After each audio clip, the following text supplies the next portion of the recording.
नमस्कार विद्यार्थी मित्रांनो, मी विनोद नाईक. आपण पाहत आहोत इयत्ता 9वीचा विज्ञान, ज्याच्यामधील 15वा लेसन सजीवांमधील जीवन प्रक्रिया. विद्यार्थी मित्रांनो, याच्या पूर्वीच्या सेशनमध्ये आपण उत्सर्जन कशा प्रकारे होतं त्याच्याविषयी जाणून घेतलेलं आहे. त्याचप्रमाणे मानवामध्ये किडनीच्या मार्फत म्हणजे रुपकांच्या मार्फत कशा प्रकारे उत्सर्जन होतं, वनस्पतीमध्ये होणारं उत्सर्जन सुद्धा आपण पाहिलेलं आहे. आता विद्यार्थी मित्रांनो, आपण चौथा सेशन पाहणार आहोत, ज्याच्यामध्ये उत्सर्जनाविषयीच अजून काही जानकारी किंवा हालचाली ज्या होतात, उद्दीपनाला दिलेला प्रतिसाद, कोऑर्डिनेशन कसं होतं याच्याविषयी आपण आता इथे जाणून घेणार आहोत. चला तर मग पाहूया सजीवांमधील जीवन प्रक्रिया ह्याच्यामधील सेशन चौथा. इथे पहा, आपण ह्या चित्रांचं जर निरीक्षण केलं, लाजाळू आपल्याला दिसतंय, म्हणजे मिमोसा ट्रीज, त्यानंतर व्हिनस फ्लायट्रॅप याच्याविषयी आपण युट्यूबवर सुद्धा पाहू शकतो. तो कशा प्रकारे आपलं भक्ष्य पकडत असतो आणि नायट्रोजनची जी कमतरता आहे, नायट्रोजन कशा प्रकारे मिळत असतो, कारण वनस्पतीच्या वाढीसाठी नायट्रोजनची गरज असते. कमळाची फुलं कशा प्रकारे येतात, तेरडा कशा प्रकारे काम करतो, अशा विविध वनस्पती आपण इथे पाहत आहोत. तेव्हा बारकाईने पाहिले असता लाजाळू सारख्या वनस्पतीला ज्या ठिकाणी स्पर्श होतो त्या ठिकाणाव्यतिरिक्त इतर ठिकाणीही हालचाल होते. यावरून आपण असे अनुमान काढू शकतो की स्पर्श झाला आहे ही माहिती वनस्पतीला एका ठिकाणाहून दुसऱ्या ठिकाणी प्रसारित झाली असली पाहिजे. म्हणजे आपण जिथे हात लावला तिथेच नव्हे, तर त्याच्या बाजूच्या भागामध्ये सुद्धा त्याची पानं मिटलेली आपल्याला दिसत आहेत. म्हणजेच हा जो संवेग आहे तो इकडून तिकडे धावत असतो. ही माहिती एका ठिकाणाहून दुसऱ्या ठिकाणी पाठवण्यासाठी वनस्पती विद्युत रासायनिक आदेशांचा उपयोग करतात. म्हणजे तिथे इलेक्ट्रोकेमिकल सिग्नलचा इथे वापर केला जातो. वनस्पती पेशी त्यांच्यातील पाण्याचे प्रमाण कमी जास्त करून आपला आकार बदलत असतात आणि वनस्पतींमध्ये हालचाल घडून येत असते. अशा प्रकारे म्हणजे लाजाळूच्या झाडामध्ये सुद्धा पाणी देठामध्ये उतरतं आणि त्याच्यामुळे ही पानं मिटलेली आपल्याला दिसतात. तर तो कोऑर्डिनेशन किंवा हा सिग्नल ट्रान्सफर कसा होतो त्याच्याविषयी आपण अजून जाणून घेणार आहोत. तेव्हा वनस्पतींतील काही विशिष्ट हालचालींचे पर्यवसन त्यांच्या वाढीत होत नाही. म्हणजे नेहमीच हालचाल झाली म्हणजे त्याची वाढ होते असं नाही. अशा हालचालींना ज्याच्यामध्ये वाढीमध्ये त्याचं पर्यवसन होत नाही त्याला वृद्धी असंलग्न हालचाल असे म्हणतात. आता लाजाळूचं झाड जे आहे त्याला हात लावला की त्याची पानं मिटतात. ही जी हालचाल झाली याच्यामध्ये वृद्धी होत नाही किंवा वाढ होत नाही, म्हणजे ही वृद्धी असंलग्न हालचाल आहे. भोवतालच्या परिसरातील बदलांना प्रतिसाद म्हणून वनस्पतीतील संप्रेरके वनस्पतीमध्ये विविध प्रकारच्या हालचाली घडवून आणतात. आता बघूया आपण व्हिनस फ्लायट्रॅप बद्दल. मी तुम्हाला पहिलंच सांगितलं आहे, त्याचं चित्र आपण बघितलेलं आहे. याच्यामध्ये या वनस्पतीत कीटकांना फसवण्यासाठी फुलांप्रमाणे दिसणारा व फुलांप्रमाणे सुवासिक असणारा एक सापळा असतो. आतल्या बाजूला त्याला कलर असतो, म्हणजे असा रेडिश कलरचा कलर आहे आणि कीटक नेहमी अशा प्रकारच्या फुलांकडे आकर्षित होतात. जेव्हा कीटक त्यावर येतात तेव्हा सापळा बंद होतो. तो आपण युट्यूबच्या मार्फत सुद्धा बघू शकतो व त्या कीटकांचे पचन वनस्पतीद्वारे केले जाते. कमळाचे फूल सकाळी तर निशिगंधाचे फूल रात्री उमलते. कीटकांचा म्हणजे हे हालचाली आहे त्या विद्यार्थी मित्रांनो. त्याच्यामध्ये कीटकाचा स्पर्श होतात. ड्रॉसेरा या कीटक भेषकी वनस्पतीच्या पानावरील तंतुके आतल्या बाजूला वळतात आणि आतल्या बाजूला वळले म्हणजे कीटक खाली गेला की तो ट्रॅप मध्ये सापडतो आणि कीटकाला चहूबाजूने ते घेरून टाकतात. तेरडा म्हणजे बाल्सम, ह्या वनस्पतीचा योग्य वेळ येतात. पक्व फळं जी असतात ती आवाज करून फुटतात. आपण पाण्यामध्ये अशा प्रकारच्या बिया टाकल्या बाल्समच्या, त्याचा असा ब्लास्ट होतो आणि त्याच्या मार्फत या बिया फुटत असतात. म्हणजे या हालचालींना दिलेला प्रतिसाद आहे.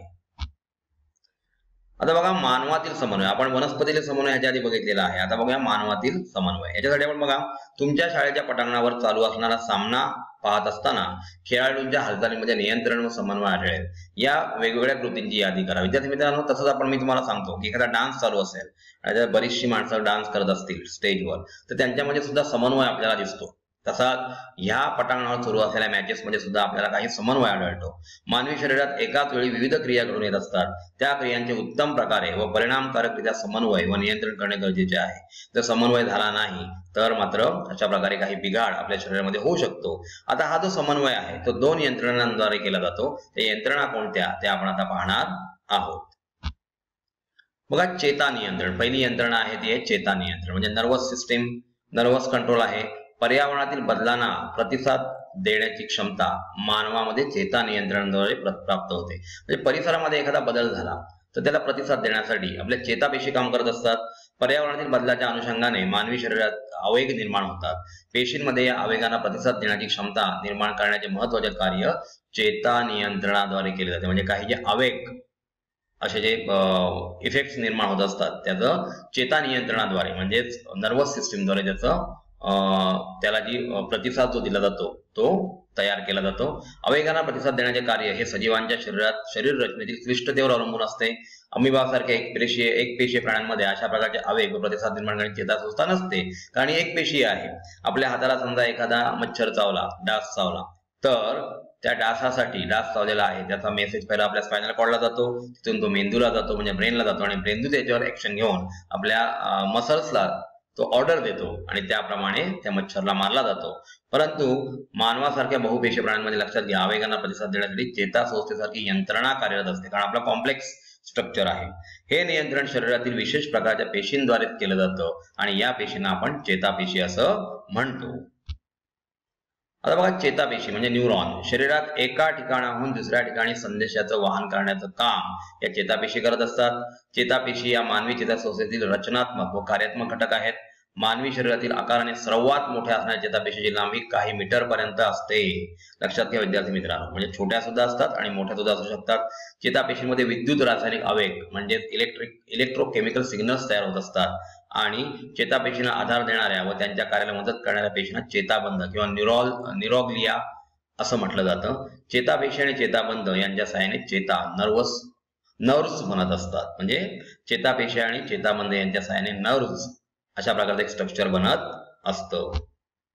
इथे बघा, चेतापेशी आपल्याला दिसते केंद्रक आणि खाली अक्षतंतूंच्या अग्रभागा ह्याला अशा एकीच्या पुढे एक अशा प्रकारे चेतापेशी असतात आणि सायनॅप्स मध्ये ज्यांच्यामध्ये असलेल्या गॅपला सायनॅप्स असं म्हटलं जातं, त्याच्यातून इलेक्ट्रोकेमिकल सिग्नल वाहत असतात आणि मेसेज एका ठिकाणाहून दुसऱ्या ठिकाणी पोहोचवला जातो. त्यासाठी एफरंट नर्व आणि इफरंट अपवाही आणि अभिवाही चेतातंतूंचा महत्वाचा उपयोग असतो. आपल्या पर्यावरणातील सर्व माहिती चेतापेशीतील वृक्षिकेच्या वैशिष्ट्यपूर्ण टोकांद्वारे ग्रहण केले जाते. म्हणजे आपण बघतो जे डेंड्रॉइड्स आहेत त्यांच्या मार्फत वृक्षिका ज्या आहेत त्यांच्या मार्फत अशा प्रकारे माहिती ग्रहण केली जाते. तिथेच रासायनिक प्रक्रिया सुरू होते आणि आवेग निर्माण होतात, म्हणजे इलेक्ट्रिकल सिग्नल तयार होतात. आणि वृक्षिका म्हणजे डेंड्रॉइड कडून पेशिका म्हणजे सेल बोर्ड ज्याला पेशिका असं म्हटलं जातं, पेशिकायकेकडून अक्षतंतू म्हणजे एक्झॉन कडे व अक्षतंतूकडून त्याच्या टोकाकडे होत असते. हे आवेग एका चेतापेशीकडून दुसऱ्या चेतापेशीकडे संक्रमित केले जातात. म्हणजे जी खाली जी गॅप आहे त्याच्यातून दुसऱ्या चेतापेशीला त्याचा संवेग दिला जातो, म्हणजेच इलेक्ट्रिकल सिग्नल पास केला जातो, इलेक्ट्रोकेमिकल सिग्नल. यासाठी पहिल्या अक्षतंतूच्या शेवटच्या टोकाशी पोहोचलेला विद्युत आवेग चेतापेशीला काही रसायने स्त्रवण्यास उद्युक्त करतो आणि ही जी केमिकल्स बाहेर येतात त्याच्यानुसार तो बाहेर पडत असतो. आता संपर्क स्थान म्हणजे सायनॅप्स जे आहे त्या गॅप मधून हा आवेग पुढे जातो आणि अंतिमतः स्नायुपेशी किंवा ग्रंथीकडे पोहोचवला जातो. इथे बघा, चेतापेशी कशा असतात त्याच्याविषयी एक इमेज दिलेली आहे. रसायने भरलेली संपर्क पुटिका आपल्याला दिसत आहे, संपर्क खंड आणि संपर्क पश्चात पेशीपटल अशा प्रकारची रचना या चेतापेशींची असते. आणि अशा प्रकारे स्नायूंचा संपर्क त्यांच्याशी होत असतो आणि स्नायूला मेंदू किंवा स्पायनल कॉर्ड ऑर्डर देत असते आणि आपलं कार्य करत असते. बघा, जेव्हा एखादी कृती किंवा हालचाल घडून आणायची असते तेव्हा सर्वात शेवटचे कार्य हे स्नायू ऊतींचे असते. म्हणजे कोणतंही कार्य जे आहे हालचालीचं ते स्नायू ऊतींमार्फत होतं. आपल्याला चालायचं असेल तर पायाचे स्नायू, आपल्याला हाताने काय काम करायचं तर हाताचे स्नायू, म्हणजे स्नायू ऊतींमार्फत कार्य केलं जातं. कोणतेही कार्य होण्यासाठी स्नायू पेशींची हालचाल होणे आवश्यक आहे. जेव्हा पेशी आखूड होण्यासाठी आपला आकार बदलतात तेव्हा पेशींच्या पातळीवर हालचाल घडून येते. स्नायू पेशींमध्ये असणाऱ्या विशिष्ट प्रकारच्या प्रथिनांमुळे म्हणजे याच्यामध्ये प्रोटीन्स असतात त्याच्यामुळे स्नायू पेशींचा आकार बदलत असतो. तसेच या प्रथिनांमुळे चेतांच्या विद्युत आवेगांना प्रतिसाद देण्याची क्षमता सुद्धा पेशीत निर्माण होत असते. आता यावरून आपण असं सांगू शकतो की विद्युत आवेगाच्या स्वरूपातील माहितीचे शरीराच्या एका भागाकडून म्हणजे इलेक्ट्रोकेमिकल सिग्नल शिवाय कोणताही मेसेज शरीराच्या एका भागाकडून दुसऱ्या भागाकडे जाऊ शकत नाही.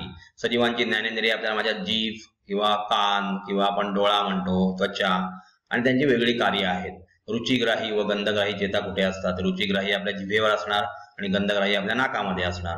वरील सर्वांच्या कार्यासंबंधी माहिती आपल्याला विद्यार्थी मित्रांनो गोळा करायची आहे आणि त्याचं आपल्याला जतन करून ठेवायचं आहे. आता चेतापेशींचे प्रकार बघा. पहिली आहे सेन्सरी चेतापेशी म्हणजे संवेदी चेतापेशी. 3 प्रकारच्या चेतापेशी असतात त्यांच्या कार्यानुसार. संवेदी चेतापेशी जे आहेत ते आवेगांचे वहन ज्ञानेंद्रियांकडून मेंदू व मेरुरज्जूकडे म्हणजे ब्रेन आणि स्पायनल कॉर्डकडे करतात. या सेन्सरी न्यूरॉन्स त्यांना म्हटलं जातं. प्रेरक चेतापेशी जे आहेत मोटर न्यूरॉन्स, त्या प्रेरक चेतापेशी आवेगांचे वहन मेंदू व मेरुरज्जूकडून स्नायू किंवा ग्रंथीसारख्या प्रेरक अवयवांकडे करतात. म्हणजे मेंदूकडून आलेला सिग्नल जो आहे मेसेज तो नेण्याचं काम प्रेरक चेतापेशी आणि सहयोगी चेतापेशी म्हणजे असोसिएशन न्यूरॉन जे आहेत ते सहयोगी चेतापेशी चेतासंस्थेच्या एकात्मिकतेचे म्हणजे त्यांना युनाइट करण्याचं काम जे आहे ते सहयोगी चेतापेशी करत असतात. आता बघा मानवी चेतासंस्था जी आहे ती 3 भागामध्ये विभागली गेलेली आहे. पहिली म्हणजे मध्यवर्ती चेतासंस्था सेंट्रल नर्वस सिस्टीम, याच्यामध्ये ब्रेन आणि स्पायनल कॉर्ड, मेरुरज्जू आणि मेंदू येतो. परिघीय चेतासंस्था म्हणजे याच्या भोवती आपल्या शरीरभर असणारी चेतासंस्था जी पेरिफेरल नर्वस सिस्टीम पीएनएस असं सुद्धा म्हटलं जातं. किंवा स्वायत्त चेतासंस्था म्हणजे आपला हार्ट किंवा आतमधले जे अवयव आहेत त्यांचं फंक्शन हे व्हॉलंटरी नसतं, इनव्हॉलंटरी आहे. तर त्यांना त्यांच्यावर कंट्रोल ठेवण्याचं काम जे आहे ते स्वायत्त चेतासंस्था म्हणजे ऑटोनॉमिक नर्वस सिस्टीम करत असतात. इथे बघा सीएनएस म्हणजे सेंट्रल नर्वस सिस्टीम, मध्यवर्ती चेतासंस्था ब्रेन आणि स्पायनल कॉर्ड त्याच्यामध्ये आहे. परिघीय चेतासंस्था मध्ये पीएनएस आपल्याला दिसतं. अशा प्रकारे मानवी चेतासंस्थेची रचना असते. मध्यवर्ती चेतासंस्थेविषयी थोडीशी माहिती आपण इथे घेऊया. बघा ही मेंदू आणि मेरुरज्जू पासून बनलेली असते. आता मेंदू आपल्याला माहिती आहे अत्यंत डेलिकेट नाजूक असा हा अवयव आहे आणि चेतासंस्थेवर प्रमुख नियंत्रक म्हणून त्याचं काम असतं. तो डोक्याच्या कवटीमध्ये म्हणजे करपरेमध्ये ठेवलेला असतो. आता मेरुरज्जूला स्पायनल कॉर्ड कशेरू स्तंभाचे म्हणजे पाठीच्या काण्याचे संरक्षण म्हणजे त्याला कशेरू स्तंभ म्हणतात. नाजूक मध्यवर्ती चेतासंस्था व त्यावरील अस्थी हाडे जे असतात त्यांच्या दरम्यान पोकळी संरक्षक करणारी मस्तिष्क आवरण म्हणजे आपल्या मेंदूच्या वर सुद्धा आणि व्हर्टेब्रल कॉलम मध्ये सुद्धा पाठीच्या काण्यामध्ये सुद्धा अशा प्रकारे मेनिंजेस असतात, मस्तिष्क आवरणे असतात जेणेकरून त्याला कोणताही आघात होऊ नये. मेंदूच्या विविध भागातील पोकळ्यांना मस्तिष्क निलये किंवा व्हेंट्रिकल्स असं म्हटलं जातं. हे शब्द काही लक्षात ठेवायचे आहेत मित्रांनो.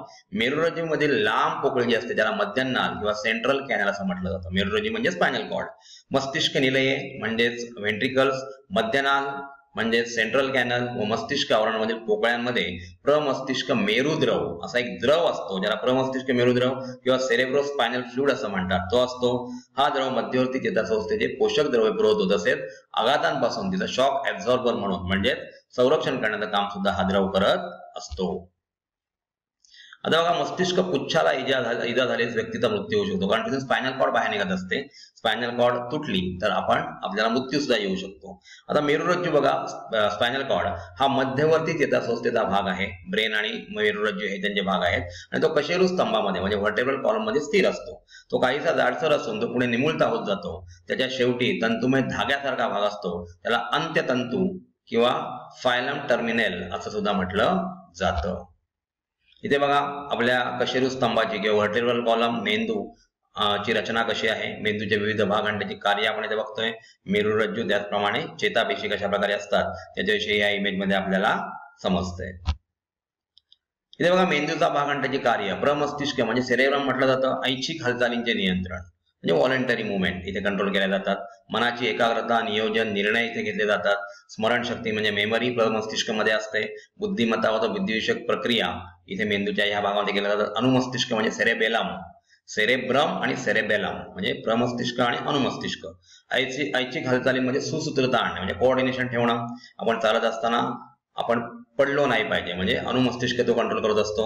शरीराचा तोल सांभाळण्याचं काम करतो. मस्तिष्क पुच्छ म्हणजे मेडुला ऑब्लॉंगेटा त्याला म्हटलं जातं. हृदयाचे ठोके म्हणजे इनव्हॉलंटरी मुवमेंट आहे. रक्तप्रवाह हे सुद्धा इनव्हॉलंटरी. श्वासोच्छ्वास, शिंकणे, खोकणे, लाल निर्मिती करणे, अनैच्छिक क्रियांचे नियंत्रण करण्याचं काम मस्तिष्क पुच्छ करत असतो. त्यानंतर मेरुरज्जू म्हणजे स्पायनल कॉर्ड त्वचेपासून मेंदूकडे आवेगांचे वहन करणे, मेंदूपासून स्नायू व ग्रंथींकडे आवेगांचे वहन करणे किंवा प्रतिक्षिप्त क्रियांचे म्हणजे प्रतिक्षिप्त क्रिया म्हणजे फटाका वाजत असेल, ऍटम बॉम्ब वाजत असेल तर आपल्या हाताची बोटं जी आहेत ती लागलीच आपल्या कानामध्ये जातात. त्याला प्रतिक्षिप्त क्रिया म्हणजे रिफ्लेक्स ऍक्शन असं म्हटलं जातात. तर हे मेरुरज्जूद्वारे त्याच्यामध्ये समन्वय केंद्र म्हणून त्याचा कार्य करत असतो.